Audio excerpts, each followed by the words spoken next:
Hello, hello. Welcome to the 26th episode of Global AI, the podcast.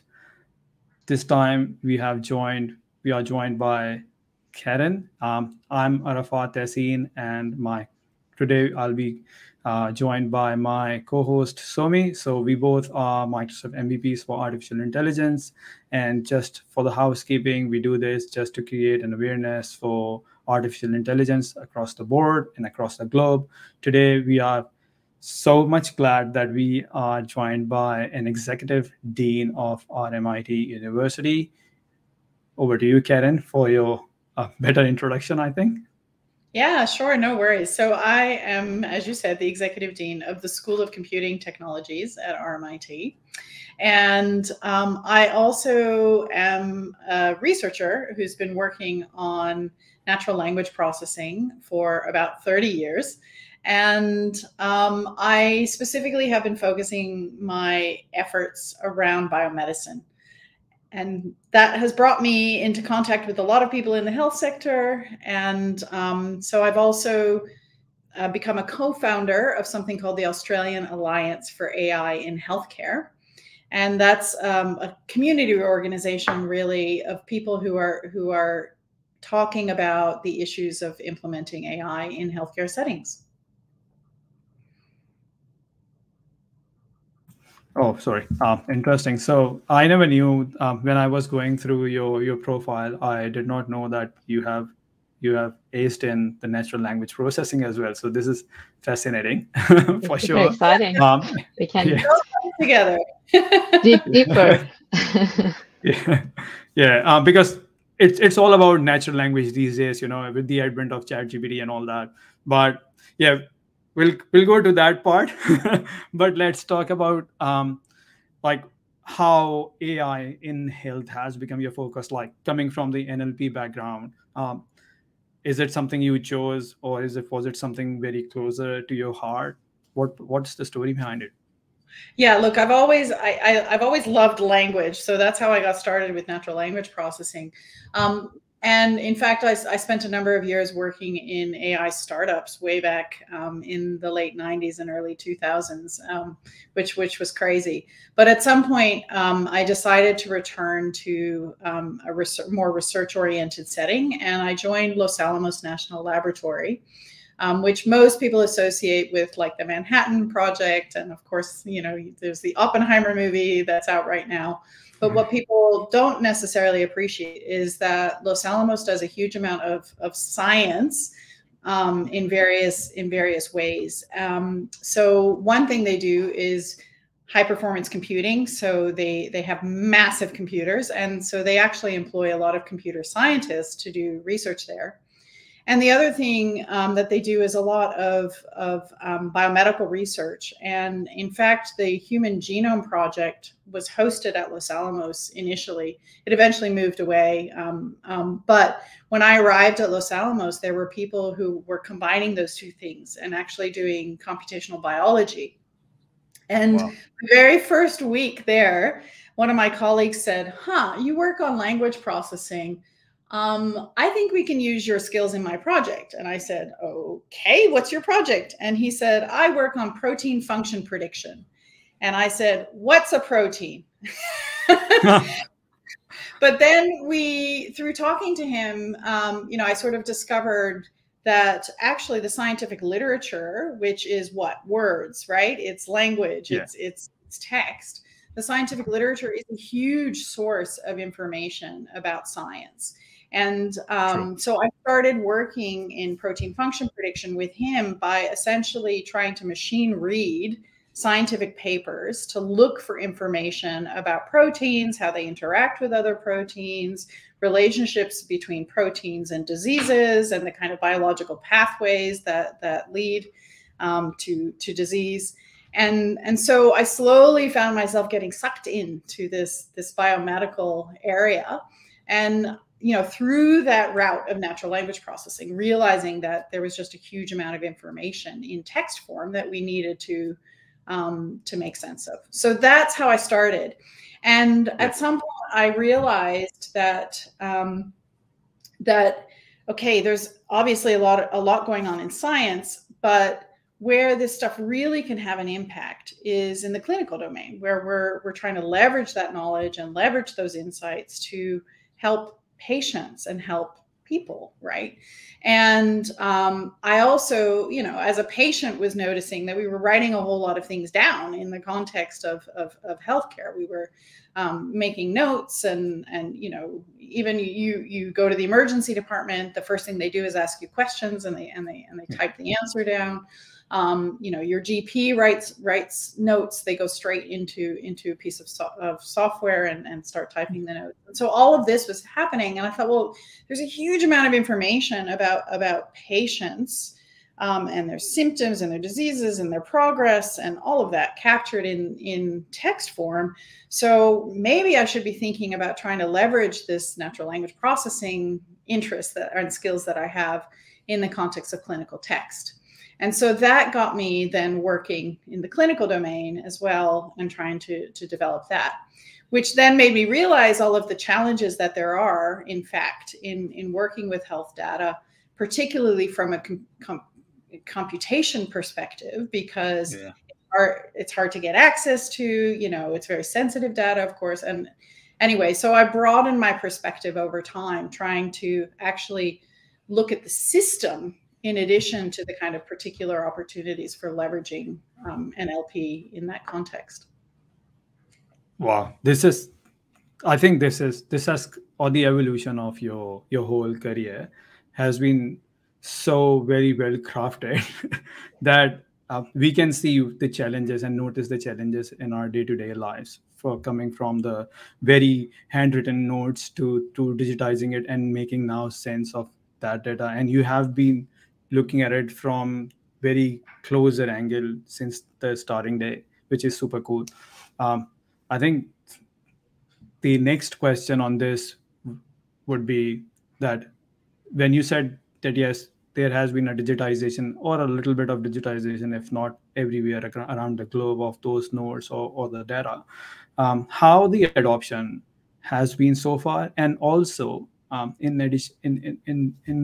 addition to that, have we got like so many promising applications of AI in healthcare, or there are just few which are making sense and the others are just very old school or legacy systems?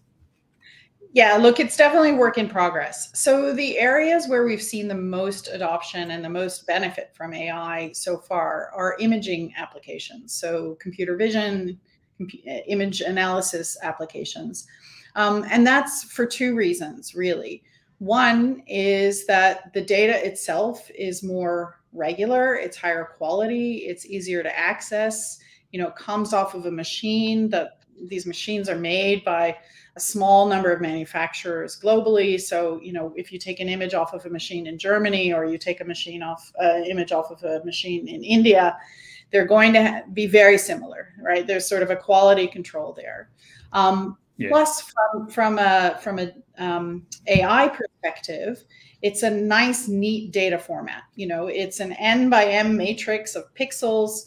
It's quite regular. It's dense. And so if we're talking about, using a neural network model, deep learning model, or something on this data type, it's on the one hand really consistent, and on the other hand, dense, and lends itself very well to the kinds of mathematical models that we have in these AI systems.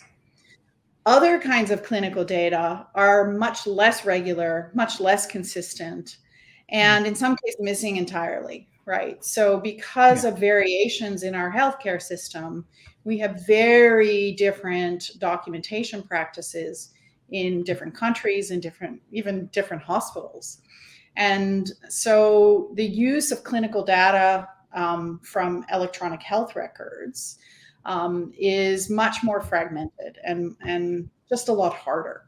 And that's actually been one of my frustrations working on clinical text, is that, it's just hard and it's hard to get access to the data, and it's just really variable. And taking a model that's been developed in one hospital and trying to apply it in another, you immediately run into a huge number of challenges. So the real world yeah, the real world challenges of working with electronic health record data in particular mean that we're not doing it so much. There's huge potential though. And, the world is moving towards normalization and standardization of data. So we have these kind of global initiatives to essentially have a common data model for electronic health record data. The National Library of Medicine in the United States has been working for 40 years to provide us with kind of standardized vocabularies and nomenclatures. And we actually have, identifiers that describe clinical signs, disease names. We have something called the International Classification of Disease. So there's all these systems that are in place to help us kind of standardize the data. But it's still a work in progress. And at the moment, thinking about how data is represented here in Melbourne versus how data is represented even in the United States, where at least they use the same language, it can be very, very different. True, so these all are problems for, developing models that are going to be kind of internationally useful. And it's going to be very challenging because standardizing a new set of data to be unified across the globe, it's easier. But what about the historical data that we have? So it's going to be very difficult and challenging to find a unified model that works for all. Wow, that's an interesting challenge to have, but it's going to be more interesting to solve this problem. Even doing it prospectively is different because all of is difficult because all of the systems have been set up. And so, even if you take the same electronic health record system, like from Epic or Cerner, who are two of the biggest electronic health record software producers in the world, they're different implementations. So in fact, you can look at two hospitals within a few kilometers of each other that have a Cerner implementation, and they will have different modules, and they'll even have different ways of using that system. So it doesn't guarantee, just because we have kind of software standards, that they're actually implemented consistently in different places. So yeah, lots of challenges before we even talk about AI, right? Yeah, no, 100%. We've seen people are using generative AIs to analyze images, objects, and everything. But I guess OpenAI, the example of image, it could be X-rays, right, in the medical examples. But we see that companies like OpenAI, they do not recommend or advise using it. So I'm guessing I don't know, you can maybe shed light on that one. Either it can be a safety reason, or it can be the reason could be that technology is not there yet to be confident enough to. It's the confidence issue and the comprehensiveness of the models. So one thing we know for sure is that, okay, we obviously don't know exactly what's in, let's say, GPT-4, right? We don't know exactly what the training data was. And so from the perspective of just coverage and what knowledge is sort of inherent in that model, there's a lot of question marks. We just, we don't know what it's seen. And so we can make some guesses, but, it almost certainly hasn't seen clinical data, at least not in the kind of day-to-day treatment of patients, because that data is not on the web, right? For obvious reasons. Yeah. And so even from that kind of basic perspective of, does it capture the right kind of data? I would say probably not. Does that mean it's not useful? No, because actually back to where I started and where we started, if you, a lot of medical knowledge is captured in the literature. And so that actually is available, right? And so it provides a comprehensive foundation. Wikipedia has lots of information about diseases and treatments and those sorts of things. So there is information that's related to healthcare that's available on the internet. The Mayo Clinic has its own website. There's a lot of medical information out there. But the question is, how comprehensive is that? And that might provide a good background for understanding the kind of clinical data that's in electronic health record systems, but it's not fit for purpose. And so there's still just a lot of question marks. And I would say we need to do a bunch of research actually to evaluate how we can leverage these models in the context of the more, messy and specific context of healthcare. Yeah, absolutely. I think I got excited when I saw someone posting on former Twitter, now X, that I asked, because as soon as they launched, OpenAI launched the GPT-4 for vision, people started doing crazy stuff with it, and somebody uploaded the X-ray, and I saw the results. Of course, I'm not a doctor or nowhere related to medicine, but I could see that it generated some output. And then what I did, I just took that and I sent my wife's dad to just validate, because he's a doctor, just to validate that has it come like correct, and he was like, not so much correct. So and then I thought that, wow, this is going to create massive problems for so many people, because people love to go and find out on Google that I'm having a headache, what should I do, right? So this will become a problem. And as soon as I was thinking about it, I read on OpenAI's their own website that this is not for medicine or medical purposes. Even Microsoft has said that. Other large language models creators are also saying that. So I think I 100% agree that comprehensiveness is the right word on that. That they are not comprehensive enough. To your point, their data has never been public. So how are they getting trained on? What are they getting trained on except for Wikipedia? So yeah, this is something really good for everybody who's listening to understand this, that not all the problems are going to be solved by generative AI of today. What I think, I think these models, actually as models, so as language models or as image models, kind of encoding information, that's really valuable.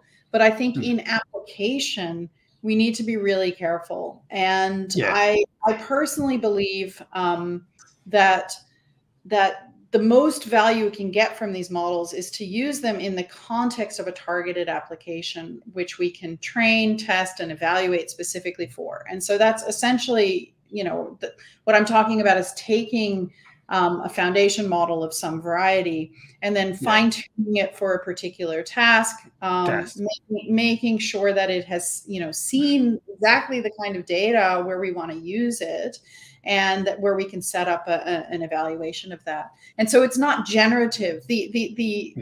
We're using the self-supervision and the deep learning capabilities to infer the model, but then we're applying it in a way that's not generative. It's more about classification or detection. And to me, that allows us to better control how we use it and also what outputs we get out of it and have more trust in it. Yeah, this brings me to another thought. Like you still think that it's nowhere near AGI or artificial general intelligence. It's good that we infuse our data or our trainings or fine tune them in order to get a better output, rather than trusting just on the foundation model or something which is generic. No, I don't believe these models are anywhere near AGI. I don't, in fact, believe they're intelligent. What they have been trained to do is simulate intelligence, which they're actually very, very good at. But to take the large language models, the generative ones, they are next word predictors, and so they're doing a phenomenal job of predicting the next word in the sequence.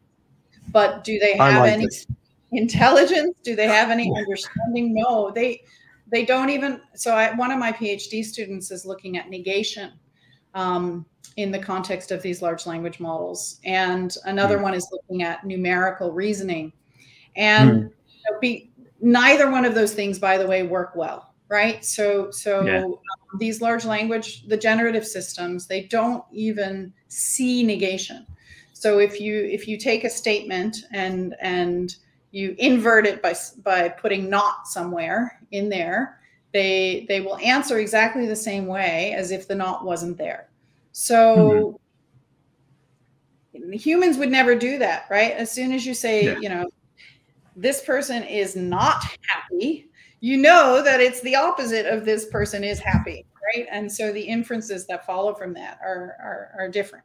But these systems don't quite get it. And so that Makes tells me, sense. you know, they're not intelligent because Yeah. they can't actually kind of make the basic semantic connections between things that are needed. This is interesting. A lot of people have get into debate of intelligence versus not intelligent, but we'll come to that point sometime later, as we wanted to remain within AI for health. But definitely Yep. this is very Off track, interesting. I'm afraid, but the natural. Yeah, I remember when we had a chat offline, and you were mentioning about, and you also mentioned about being a co-founder of Australian Alliance for AI in Healthcare. So, and you mentioned about launching a national policy framework proposal from that forum. What is that? Would you like to tell us about it, and how it is going to like bring up any benefits to the Australians? Yeah, no, absolutely. So really what this is about is us trying to recognize and acknowledge that AI is really, really, really important in the national conversation right now, in the global conversation. And recognizing that AI has huge potential and opportunity to transform healthcare. But that we also need to be thinking about how we use AI safely, what the possible kind of consequences of widespread adoption are, and what we were talking about earlier, kind of what the technical requirements are, maybe the regulatory requirements around adopting AI in healthcare settings. And so we convened a few months ago a summit. We call it the AI Summit, of healthcare leaders, including representatives from the Federal Department of Health, state departments of health, the Therapeutic Goods Administration, and so on. And we had a conversation about AI in the healthcare setting, and came up through that discussion with some recommendations relating to safety, quality, ethics, but also workforce development, and what are the workforce implications of adopting AI in the healthcare setting. You know, we don't train our nurses and our doctors necessarily to work with AI tools. So what needs to change in that context? You know, consumers need to have some level of digital health literacy, so they can understand what it means to have an AI system involved in the diagnosis of their illness or the decisions around their care. And then, of course, there's the broader context of the AI industry trying to work in health, and making sure that they understand the kind of sensitiveness of the health context and the data itself, and really think through the kind of regulatory environment that we have in place for AI in healthcare. And so it has these kind of different aspects to it, and we've come up with about 16 recommendations that we'll be presenting actually in a couple of weeks. Cool. That is exciting. I keep an eye on that one. But it will help a lot to create a framework, and like we were talking about having the comprehensive data, I guess it's a good starting point.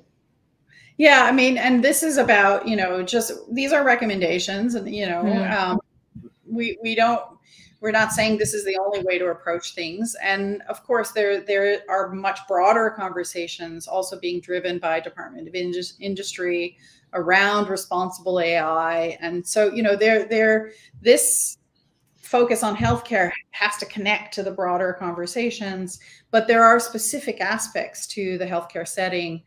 It is a highly sensitive, highly private area, and you know, and the decision making around health is extraordinarily complicated. And we invest, you know, a huge amount of money, and individuals invest a huge amount of time as a society into training people to become good healthcare providers. And you know, we need to be thinking about, you know, what disruption there might be to those systems, and how that's going to impact the way we practice health, and what investments required as well, because Exactly. it will take some resources to get this right. That is true. I guess you already touched on some of the gaps that you saw in this area. But for example, for a small to big clinics, when we go to practices, some of them are really old school, right? So everything is on basically paper-based. So for example, if I go to a clinic to make an appointment, from that experience and also going to the surgery, it's majority of the process it's not being digitized yet. When do you think we would be in a position that we can see some of these improvements being infused to these processes? Yeah. So how many years from now? Like I said, we are already seeing some benefits, right? And that's why kind of starting with the images is a good place to start, because it's something that is manageable. We can think about how to integrate that into workflows and decisions. In terms of like the broader use of digitization, yes. Unfortunately, we still have a lot of paper floating around our healthcare system. Yes. and I mean, I would like us to just sort of park that and move forward into the 21st century. But that's a problem. Somebody needs to solve that. But I think if we focus on, okay, let's assume we're going to have digital systems, because to me that's a no-brainer, right? We just need to have digital systems. And if there are barriers in place to digital systems, we need to fix that. It's not even a discussion point. Can we just move on, get off paper, kill the fax industry once and for all? Let's do it.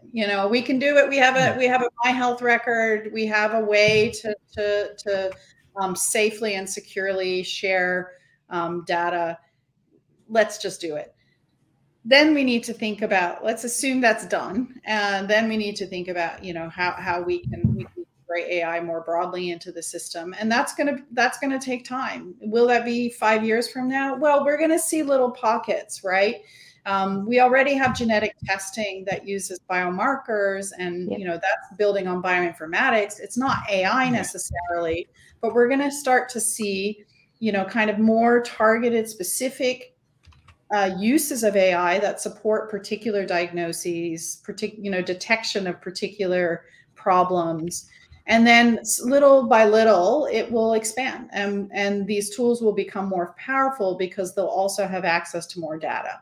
And so it's going to be, I don't think we're going to see an overnight flip switch go around this, but it will, little by little, we will see the transformation happen. I'm looking forward to that. Thanks for all the recommendation and advice.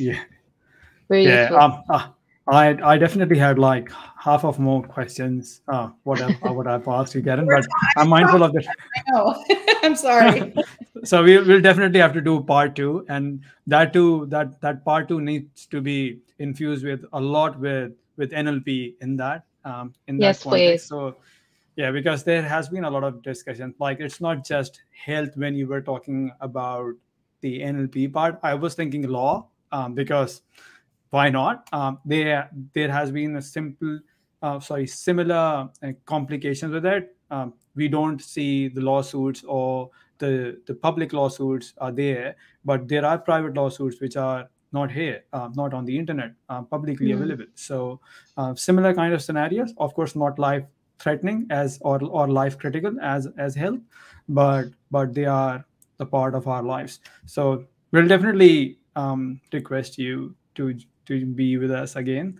But it was wonderful, definitely. And I'm sure that our listeners and those who are viewing us are going to get benefit of it. Thanks once again for being a part of this podcast. You're welcome. Karin. Thanks for insight. Thanks. All right, everybody. So we'll definitely see you next month with another fantastic guest. Till then, have a great day and enjoy. Bye-bye. Bye.